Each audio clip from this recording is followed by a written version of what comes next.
Imagine walking through a supermarket. The freezer doors slide open with a soft white mist curling out, and frozen vegetables, berries, shrimp, and steaks stare back at you as though they've been waiting there since the moment they were first harvested. You toss a bag into your cart without thinking, planning an easy dinner.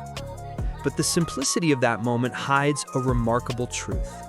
This everyday convenience begins with one man kneeling on Arctic snow, watching Inuit hunters pull fish from an ice hole, fish that freeze instantly in the brutal cold, and when thawed weeks later, taste just as fresh as the moment they were caught. That moment sparks a revolution.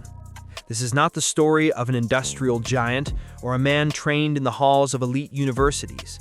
It is the story of a restless American boy from Brooklyn, fascinated with animals and nature, who became obsessed with freezing of all things and changed how the world eats. His name was Clarence Birdseye. Clarence was born on December 9, 1886, in Brooklyn, New York, one of 9 children in a modest but stable family.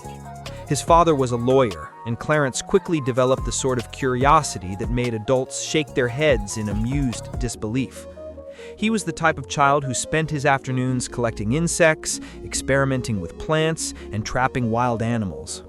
At 10, he was already hunting and selling muskrat skins to earn pocket money. It was a foreshadowing of a mind that was not built for the lecture hall or the rigid academic schedule. Clarence preferred nature as his teacher. He eventually enrolled at Amherst College, intending to study biology. But formal education was expensive, and the young Birdseye could not afford to stay. He dropped out and went into the world, taking work wherever he could find it. He became a field researcher for the U.S. Biological Survey, collecting animals, studying ecosystems, and sending specimens to laboratories for payment. His work took him across the American West and into the harsh environments of New Mexico and Arizona. He was part scientist, part entrepreneur, part adventurer. Clarence didn't just read about nature, he lived in it. In 1912, his work carried him north, far north, to Labrador, a frozen coastal region in Newfoundland. Winters there plunged to temperatures so low that skin could freeze in minutes. There he observed Inuit hunters pulling fish from holes in the ice. The fish froze almost immediately in the frigid air. The speed of freezing fascinated him. He brought some of the frozen fish home, thawed them, and cooked them. And what he experienced shocked him. The fish tasted fresh, not mushy, not stale, not like the slow frozen fish he had eaten before. It was as though time paused the moment the fish hit the Arctic wind. Birdseye realized something that science had not fully appreciated. The speed of freezing mattered more than the cold itself.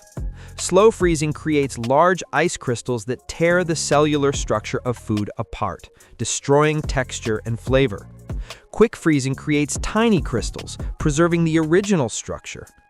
That tiny insight, nothing more than observation, became the foundation of a commercial revolution.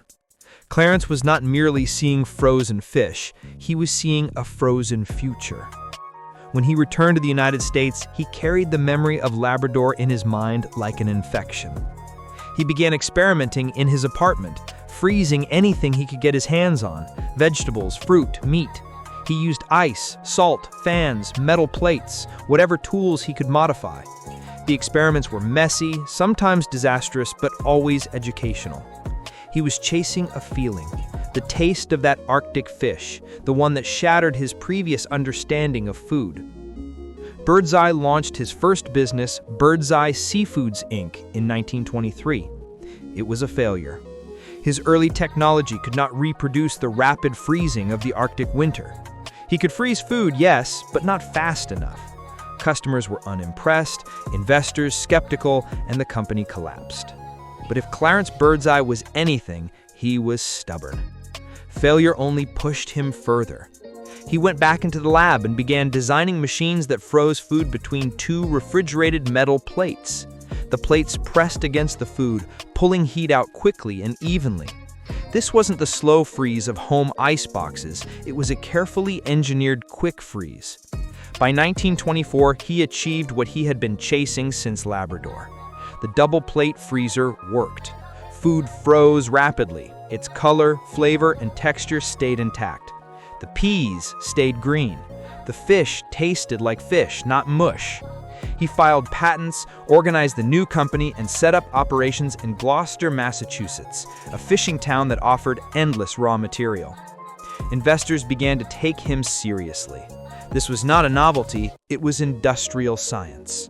In 1929, a consortium, including Goldman Sachs and the Postum Cereal Company, bought the rights to Birdseye's technology for $22 million, about the equivalent of hundreds of millions today. In one single stroke, the frozen food industry was born. The Postum Company would later become General Foods, and Clarence Birdseye continued inventing, consulting, and refining his methods. He was not interested in sitting on piles of money. He was interested in the next idea. Birdseye did not invent the concept of freezing food. Humans living in cold climates had been doing that for thousands of years. What he invented was something far more impactful: a scalable, scientific process that preserved nutrition and texture, paired with industrial machinery, packaging, marketing, and a distribution network. He didn't just freeze food, he transformed agriculture, manufacturing, and commerce. Without Birdseye, modern supermarkets look different. Winter vegetables disappear. Seafood becomes seasonal and expensive. School lunch programs, hospitals, military rations, space travel, all of it changes. Frozen food is not convenience, it is infrastructure. And yet, Birdseye was never satisfied with one invention. Throughout his life, he held over 300 patents.